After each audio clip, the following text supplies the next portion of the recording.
हाँ, रोजगार सबका हक और वो लेकर ही रहना है आप सबको इस 2022 के अंदर। बेटा देखो, मैं अपने गांव की लाइब्रेरी में गया था इस बार, और मैं उनको मैंने उनके लास्ट टाइम मैंने ये पूछा भी सब किस चीज़ की तैयारी कर रहे हैं। मैं गया था तो कोई यूपी लेखपाल, कोई यूपी पुलिस कांस्टेबल, कोई दिल्ली पुलिस, तो इन सब में जो एक डेट निश्चित थी जो सबसे बाद में निकल के आई, वो मई 2023 दिल्ली पुलिस कांस्टेबल की निकल के आई थी।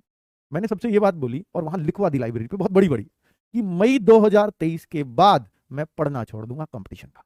मुझे मेहनत इस डेट तक करनी है, पर इस डेट तक मैं पूरी जान लगा दूंगा। हर दिन वो लाइन उनको पढ़नी है कि ये मेरा अंतिम दिन है पढ़ने का, इसके बाद मैं नहीं पढ़ूंगा, मैं दूसरे काम में लगूंगा, पर मैं पढ़ाई तो नहीं करूंगा, कंपटीशन की तो नहीं करूंगा। पर यहां तक मेरी लाइफ में मुझे ये अफसोस नहीं रहना चाहिए कि मैंने मेहनत नहीं की थी। जब मेरी एज भी थी, जब मेरे पास मौके भी थे, मेरे पास सुविधा भी थी, मेरे पास लाइब्रेरी भी थी, मेरे पास बुक्स भी थी, मेरे पास अंकित भाटी भी था, और मैं नौकरी नहीं ले पाया, है ना बच्चों। तो ये चीज 2023 मई 2023 के बाद किसी के मुख से निकलनी नहीं चाहिए, सर और तैयारी करें, किसकी करें, ये सब बेकार है। क्योंकि मई 2023 तक मैं देख पा रहा हूं बहुत सारी जॉब्स आपके पास आने वाली हैं, उसके बाद कुछ आएगा आपके हाथ या नहीं, इसकी गारंटी नहीं दे सकती, क्योंकि प्राइवेटाइजेशन बहुत ही तेजी से हो रहा है। तो आप फिर प्राइवेट की तरफ ही कूच करें, और वहां एक्सपीरियंस की डिमांड होती है, तो फिर क्यों इधर टाइम वेस्ट करना है आपको, है ना बच्चों। चलिए, तो आप एक अपना टारगेट सेट कर लें कि भाई मैंने इनका फॉर्म भर रखा है, ये भर्ती है, इनकी डेट यहां तक है, और मैं इस तारीख तक ही इंतजार करूंगा, इस तारीख तक ही पढ़ाई करूंगा, पर तब तक मैं पूरी जान लगा के रख दूंगा, ये मुझसे कोई लिखवा के ले ले, है ना बच्चों। तो वो चीज आपको करना है। चलो, उम्मीद है कि आप समझ पाए होंगे और अपनी जान लगा देंगे बच्चों इस पढ़ाई में। और पढ़ाई चाहे जैसे भी हो, आप चाहे ऑनलाइन के माध्यम से कर रहे हैं, चाहे क्लास के माध्यम से कर रहे हैं, चाहे ऑफलाइन के माध्यम से, चाहे बुक्स के माध्यम से, बच्चों बस आपको यह देखना है, कंपटीशन निकलता बच्चों उसका है जो ये देख पाता है कि मैं कहां हूं और मुझे किस चीज की जरूरत है और मुझे समझ कितना आ रहा है। मैं फिलहाल कहां हूं ये मुझे मॉक टेस्ट से पता चलेगा, मुझे किस चीज की जरूरत है ये हमें हमारी प्रैक्टिस से पता चलेगा, है ना बच्चों। मैं कहां हूं, मॉक टेस्ट दीजिए, मुझे किस चीज की जरूरत है, प्रैक्टिस सेट कीजिए, और मुझे कैसे पढ़ना है, अपनी कंफर्टेबिलिटी देखिए।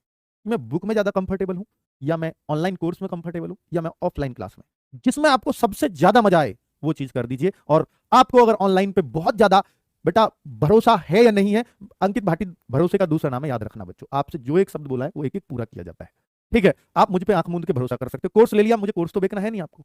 मैं आपसे कहता हूं कि बच्चों हम रिजल्ट के लिए अपनी जान लगा देंगे, आपका रिजल्ट लाने के लिए, पर उसके लिए आपको जरूरत है कि आप भी पूरे तन मन धन से मेहनत कीजिए बच्चों, जितना भी हो सकता है जान लगा कर रखिए, पूरा जान झोंक दीजिए क्लास में, और ये मान लीजिए, ये ठान लीजिए कि मुझे 2022 में कुछ तो करना है, कुछ बड़ा करिए आप।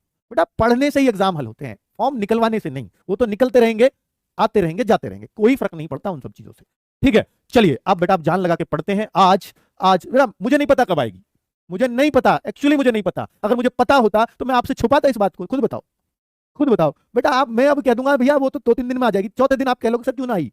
भाई मैं कोई यार मुख्यमंत्री हूं क्या, क्यों ना आई इसका जवाब दूंगा, ठीक है बच्चों। तो कुल मिलाकर आपको पढ़ाई करनी है, क्योंकि यहां मैं पढ़ाने आया हूं, आप पढ़ाई करिए, वो काफी है। आपको समय समय पर मोटिवेशन चाहिए, इसलिए आपसे कुछ लाइन बोली है, पर ये 100% सत्य बैठेंगी बच्चों, है ना। ऑनलाइन कोर्स पर भरोसा कर सकते हो तो आप इस पर कर सकते हो जो आपने ले लिया है, और अब नहीं भी करोगे तो पैसे तो वापस होने नहीं है, तो आप करो ही, बेहतर रहेगा, ठीक है। और आप बेटा जितनी जल्दी आप एक टीचर के साथ खुद को जोड़ लेते हैं, उतना ज्यादा और उतना जल्दी आप सीख पाते हैं। अगर आप सिर्फ भटकते हैं, मैं ये भी पढ़ लूं, मैं वो पढ़ लूं, मैं इस टीचर से, मैं इस चैनल से, मैं उससे, बेटा किसी ने कई बार हर जगह किसी विद्वान की कहानियां आपको लगातार जगह जगह मिल जाएंगी, उसमें सिर्फ यही बातें कही जाती हैं। क्या कहा जाता है कि आप 10 किताब मत पढ़ो, आप एक किताब को 10 बार पढ़ो, ज्यादा फायदा उठाओ, ठीक है। मैं इसलिए कहता हूं कि आप 10 जगह मत भटको, आप एक जगह से 10 बार चीजों को करो, ज्यादा फायदा रहेगा, ठीक है। चलिए टॉपिक, आज सब वचन दो कि आज मैं 2022 में एक रोजगार लेकर रहूंगा। ये वचन तो दे करके जाना है बच्चों कि 2022 में मेरी जेब में एक रोजगार होगा, और ये गारंटी से लिखवा लेना, अगर आपके पास एक नौकरी होगी तो एक ही नहीं 2 से 3 नौकरी होंगी। अगर आपका एक में नंबर आ जाता है तो आप जरूर 1-2 में और डाल दोगे, ये गारंटी है बच्चों, ठीक है।